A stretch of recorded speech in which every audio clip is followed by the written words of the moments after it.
The last Ring camera footage. Opening hook. A woman steps onto her front porch. She looks nervous. She checks over her shoulder. And then she says something chilling. "If he comes back, I'm calling the police." Those are the last words 29-year-old Hannah Whitmore ever spoke on camera. 12 minutes later, the footage cuts out. The next morning, her front door is open.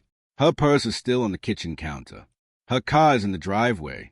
But Hannah is gone. And what investigators uncover inside her quiet suburban home would expose a secret no one saw coming. Background and setup. Maple Grove is a kind of suburb where neighbors decorate together for holidays, where kids wait for school buses at the same corner every morning. Hannah Whitmore was a freelance graphic designer. She worked from home, lived alone, close with her younger sister, Rachel. Friends described her as independent but cautious. 6 months before her disappearance, Hannah ended a volatile relationship with 33-year-old Ryan Keller. Ryan had a history of jealousy, controlling behavior, and according to Hannah's friends, explosive temper swings. In text messages later recovered by police, Ryan wrote, "If I can't have you, no one will." Hannah filed for a temporary protective order 2 months before she vanished, but it expired after she failed to appear at the follow-up hearing. She told her sister she just wanted peace. But peace didn't last. Neighbors reported seeing Ryan's car parked down the street multiple times in the weeks leading up to her disappearance.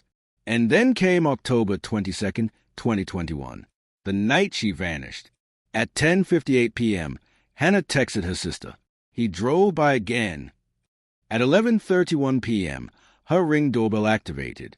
The footage shows headlights briefly illuminating her driveway, then darkness. At 11:43 p.m., Hannah opens the door. She steps onto the porch barefoot. She looks anxious. "Ryan, I told you to leave me alone." Silence. Wind.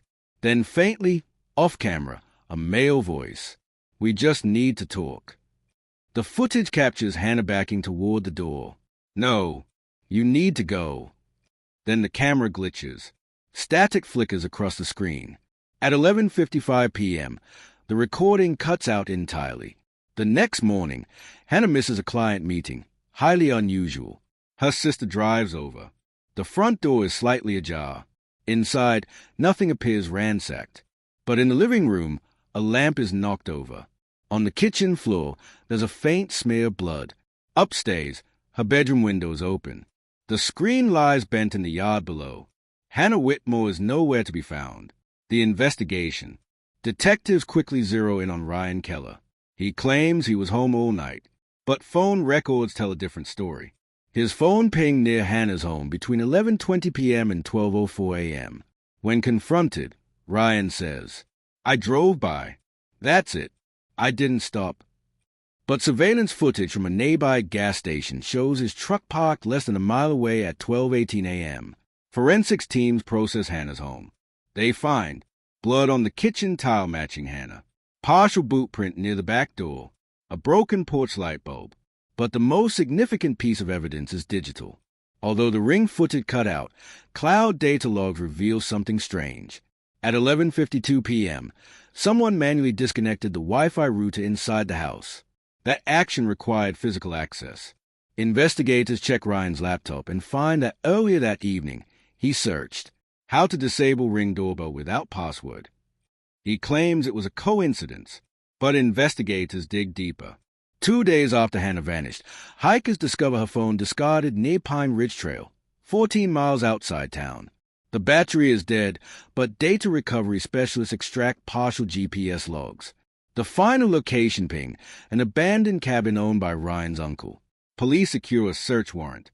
Inside the cabin, they find duct tape, rope fibers matching fibers found in Hannah's home, fresh tire tracks, and in a shallow grave 60 yards behind the cabin, they find Hannah.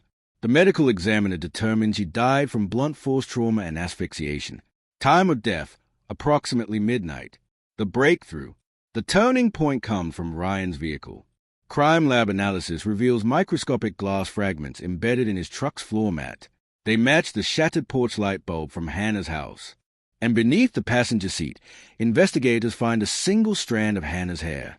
During interrogation, detectives confront him. Detective Morales slides a photo across the table. "You were there." Ryan shakes his head. "You can't prove that." Morales responds calmly. "We already did." Ryan asks for a lawyer. He never confesses. But the digital trail, forensic evidence, and timeline form a tight web. Trial and outcome. The trial begins 11 months later. Prosecutors focus heavily on digital evidence.